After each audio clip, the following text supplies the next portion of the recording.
नमस्कार दोस्तों, stories of India के इस एपिसोड में आपका स्वागत है। दोस्तों, आज की कहानी एक ऐसे शख्स की कहानी है जिन्होंने अपनी जिंदगी में लाखों बिछड़े लोगों को उनके परिवार वालों से मिलवाया। कहा तो यहां तक जाता है कि पिछले 70 सालों में इन्होंने 1 करोड़ से भी ज्यादा लोगों को कुंभ के मेले में बिछड़ने के बाद उनके परिवार वालों से मिलने में मदद की। प्रयागराज की नगरी, जिसे पहले इलाहाबाद के नाम से भी जाना जाता था, यहाँ पवित्र गंगा, यमुना और सरस्वती का संगम है और इसी संगम पर प्रतिवर्ष माघ मेले का भी आयोजन होता है और कई वर्षों के अंतराल पर कुंभ और अर्धकुंभ भी आयोजित किया जाता है। हिंदू परंपरा के मुताबिक इन अवसरों पर संगम में स्नान करने का बहुत ही अधिक महात्म्य है।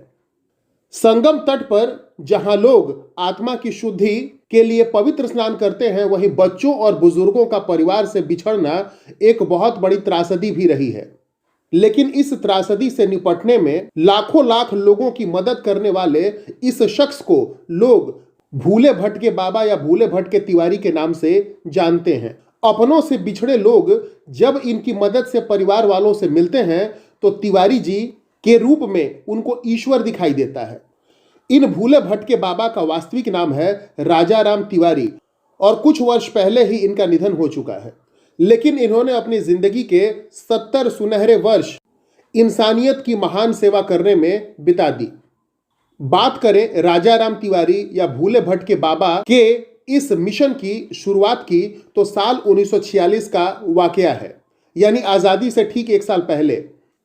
उस समय राजा राम तिवारी जी 18 साल के थे। उस साल तिवारी जी अपने दोस्तों के साथ इलाहाबाद के माघ मेले में घूमने गए थे। इस मेले का आयोजन प्रयागराज में गंगा यमुना के संगम पर हर साल होता है। उस मेले में एक बुजुर्ग महिला राजा राम तिवारी को मिली जो अपने परिवार से बिछड़ गई थी। 18 साल के राजा राम तिवारी ने उस रोती बिलखती हुई परेशान महिला को उसके परिवार वालों से मिलवाने की ठानी। राजा राम जी ने एक टीन का लाउडस्पीकर बनाया और चिल्ला चिल्लाकर उस बुजुर्ग महिला और उसके घर वालों का नाम पुकारा।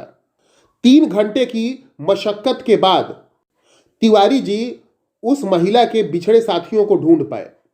इसके बाद राजा राम जी फिर अगले दिन माघ मेले में गए और ऐसे लोगों को उन्होंने इकट्ठा किया जो उस दिन मेले में अपने परिवार वालों से या अपने साथियों से बिछड़ गए थे।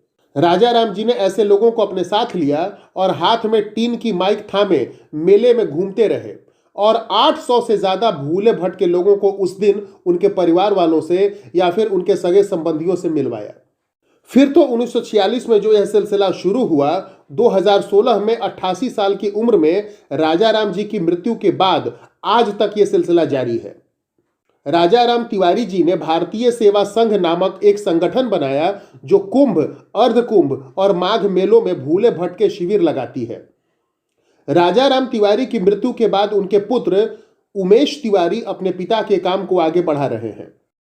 उमेश तिवारी बताते हैं कि उनके पिता राजा राम तिवारी ने 6 कुंभ, 6 अर्धकुंभ और 60 माघ मेलों में अपनी सेवाओं के द्वारा कई लाख भूले भटके लोगों को उनके परिवार वालों से या उनके सगे संबंधियों से मिलवाया।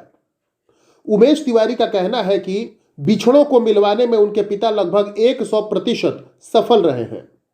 अगर कोई भूला भटका शख्स चाहे तो उनके कैंप में रात भी गुजार सकता है। साथ ही अगर किसी के पास घर लौटने का किराया नहीं हो तो उनकी संस्था किराए का प्रबंध भी करती है। राजा राम तिवारी को एक टीवी शो में अमिताभ बच्चन और अजय देवगन की मौजूदगी में सम्मानित भी किया जा चुका है। इतना ही नहीं, सिद्धार्थ रॉय कपूर राजा राम तिवारी की जिंदगी पर एक बायोपिक फिल्म भी बनाने की तैयारी में है। तो दोस्तों, आपको आज का वीडियो कैसा लगा? अपने विचार हमें बताएं और हमारे चैनल को लाइक और सब्सक्राइब करना नहीं भूलें। आपका बहुत बहुत धन्यवाद।